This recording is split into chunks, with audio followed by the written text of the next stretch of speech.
So I watched the movie, and it's George C. Scott. He's a very religious man, and they go out on a church trip to Knott's Berry Farm in LA, and when they get back on the bus, it turns out his daughter doesn't get back on the bus.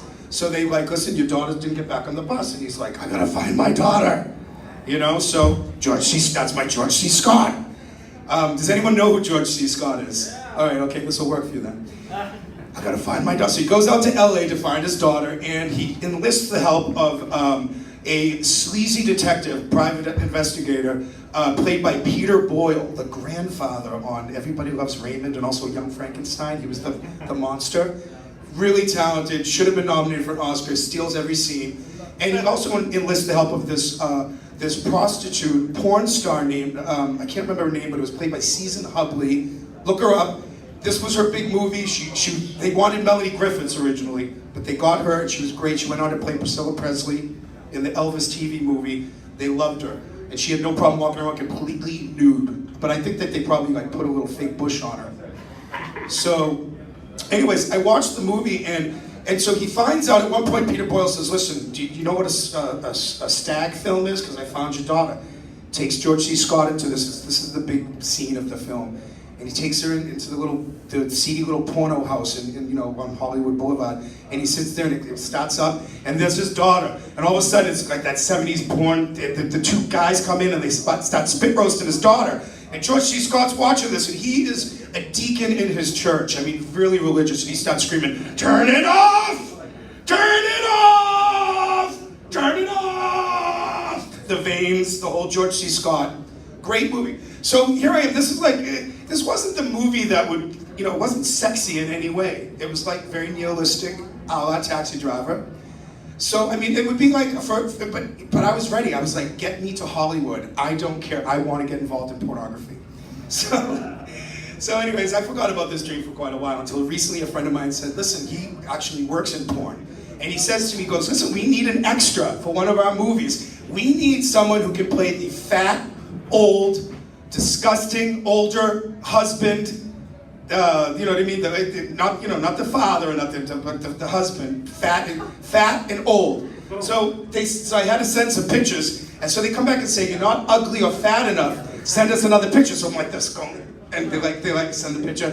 Not ugly enough, not fat enough. Do this again, and then I think I took my shirt off, and I did this again. They were like, okay, ugly and old and fat enough. Okay, so you're hired. So I have no car, I don't drive, and I get out to Fort Lauderdale. This is where they were located, okay? So I might as well be in Timbuktu. And so the director of photography, they said he was the DP, but I mean, it could have been director of photography, or it could have been double penetration. I don't know on this movie set what it could have been, it could have been either or. So we're driving there, and we're driving from Fort Lauderdale downtown, and with houses, it's like less houses, more Everglades. We're driving, it's like wilderness drive. I've started to feel like Adriana in The Sopranos. Are they just driving? Are they gonna take me somewhere and kill me? Because they wouldn't even tell me where we're going. We're going to an undisclosed location. So we show up, and we get in there, and my bullet points. I tell the kid, the DP, I act out the whole movie hardcore, because I figure, he's just doing this because, he's trying to make money to go to film school. I had this whole backstory I made up in my head, that he's a good person, he's just doing this to get through film school, and I'm going to tell him about this amazing, acting it all out. Well, it didn't go over well, obviously, because this kid really loves his job. We get in, and they set everything up, and he just sits down after he sets up the light. He sits down, opens up an unflavored Chobani yogurt, and starts eating grapes off the little thing of grapes. And I'm like, well, he's awful comfortable. And so he's eating this Chobani and the grapes, and the two actors come in, the talent. And the girl, her name was Dakota Sky. So if you go to the website, you can look it up and probably see my scene, because I haven't seen it yet. So Dakota Sky, and the other kid, I didn't get his name, let's just call him the boy. So he shows up, and he just looked like a mess. On a scale of 1 to 10, he looked like a 4. He goes into the bathroom, comes back out, he must have put a little Priscilla Presley, second mention of Priscilla Presley. Must have put like a little Priscilla Presley extra hair, because he had this like huge like pompadour, like had the hipster pompadour. He put a lot of bass on, about as much as I have on. And I don't know what he did with his teeth. I don't know if he put a partial in, or if he threw in a little bridge or something, or one of those little Honey Boo Boo flippers. But he came in, he had like the most beautiful white teeth. I was like, you must have got them on that infomercial where you can just put those little flippers in your mouth. So he came out, he was like a 10. I was like, oh my God, wow. You know, the magic of cinema. And Dakota Sky, she's sitting there and she's getting ready and she's covering up her bruises with body makeup. And the bruises were like 1, 2, 3, 4, 1, 2, like as if like someone took her and shook her like a baby. Or maybe they just fucked her really hard. I don't know. But she's covering up herself and covering up and she's picking out the craisins out of her salad. And I'm like, what's this? She's like, I don't like craisins. I'm saying to myself, but in a minute, you're gonna get, you know what I mean? You're gonna get spit roasted. You know what I mean? You better. She's gonna have a bunch of dicks in her mouth, but she doesn't like craisins. But you know what? Stand your ground. Stand your ground. If you don't like craisins, pick them out.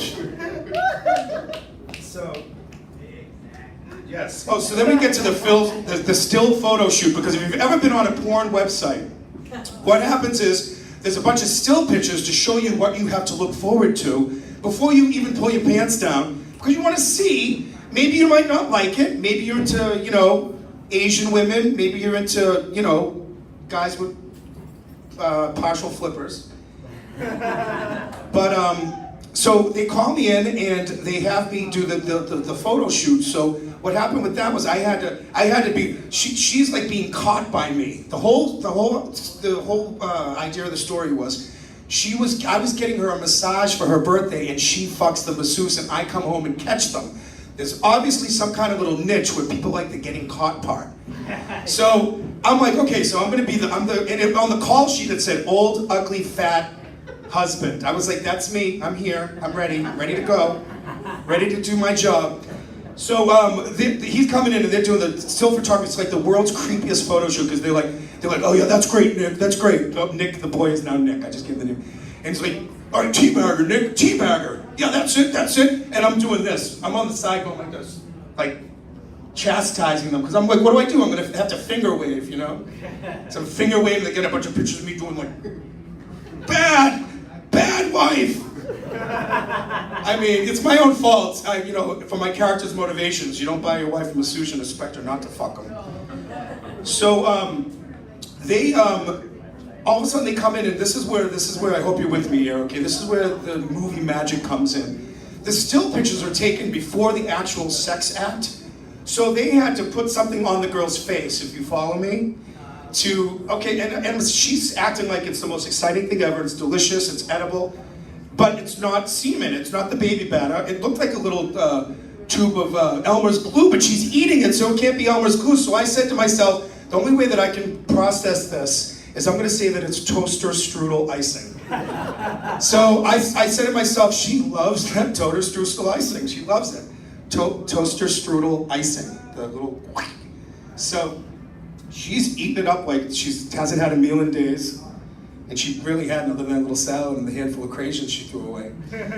But he's covering up with the toaster strudel, and I'm thinking to myself, there's probably a bunch of toaster strudel in this house that doesn't have icing. It's dry, but no one's gonna eat it. These kids aren't eating. They're emaciated. No one's eating. They eat nothing. So they do the thing. We do the stills. They got the toaster strudel icing everywhere. And then they do the sex act. So I say, listen, I can't get involved. I'm not gonna sit there like the creepy DP eating Chobani yogurt and seedless grapes. I already feel weird enough by the still photo shoot and the toaster strudel icing everywhere. Do you know what I mean? Because I started to think to myself, Jesus, man, I know I needed money, all right? You know, that's the excuse when people do things like this. I needed the money. So I leave and I'm like, I'm gonna go smoke a joint somewhere in this really sad house. It was a beautiful house, but just like everybody involved in the movie, it looked great on the outside, but you scratch the surface a little, it was a shithole. So I'm walking around trying to find, and I stumble into this room, and from the floor to the ceiling, the walls was stocked. One wall was all douches. Wow. Like 700 douches. The other side was about 700 enemas, and then the other wall was like 50 cases of baby wipes. I had walked into the cleanup room. So I was like, fuck it, good enough place to smoke a joint. So I lit up, I got stoned. They were like, we need the fat, ugly husband on the set. I'm like, okay, here's my big scene where I catch them. I come in and I catch them. And I'm like, well, what am I gonna do? How am I gonna play this? What's my motivation? So then I'm like, I'm gonna play it like George C. Scott. I'm gonna play it just the way George C. Scott would play it. So I come out, I bust the door open, I tried to jump over the couch, but I hit my knee, and I later found out that I had split my knee open. Blood was like all in my jeans. So no, I have a scar now from the porno experience. So I fell over the couch and I hit the floor. They were like, take two. So I come in again, I bust on them. And I don't know where all this rage and anger came from, but I was like, you whore! And they're nude, mind you. They got so afraid of me screaming, how can you do this in my house? You disrespect me. It was like Tony Soprano and George C. Scott. You disrespect me, you whore! I get you a massage and you fuck the masseuse. And he was like, what about my table? I was like, your fucking table, I'm gonna make it into firewood, get out of my house. I don't know where it was coming from, but it was really, really, really good acting for a porno film. These kids were horrified. Horrified. They were like covered in toaster strudel icing and horrified.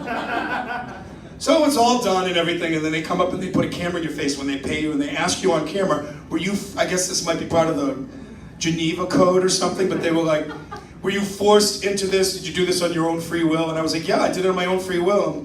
Saying why, I don't know, but I'm sure it'll be a great little story one day to tell. But the one thing, so then I had no ride home, and I thought, you know what, I thought I'd get a ride home in the bang bus, or the bait bus, someone would have a fucking van. Nothing. So Dakota Sky dropped me off, because everyone was going north. Dakota Sky drops me off at something I think it was called Power Line Road. Is that the name of it? Power Line Road in the middle of nowhere. I'm sticky. Everything seems to be sticky of toaster strudel icing. The car, the Honda. So she drops me off, I get home, everything's done, safe and sound, checking the bank, it cleared. I don't know why I thought to take a check from a pornography company that throws people out of their van. Do you know that everyone ever see Bang Bus? They pay the girl and the check is made out to dumbass? Yeah. So I double checked to make sure it wasn't made out to dumbass. But you know, what are our takeaways? What are our takeaways from the story?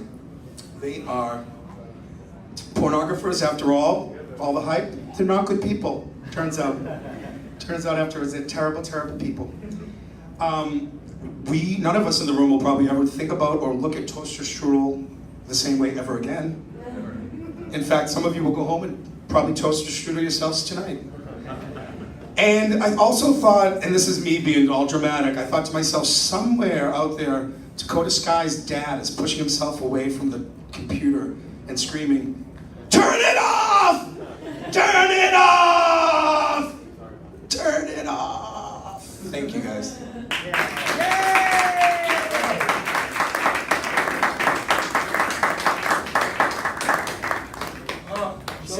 See if I can get this to my mouth. I'm a little shaky. It's the adrenaline. That's what happens when you're on stage. The adrenaline flows through you.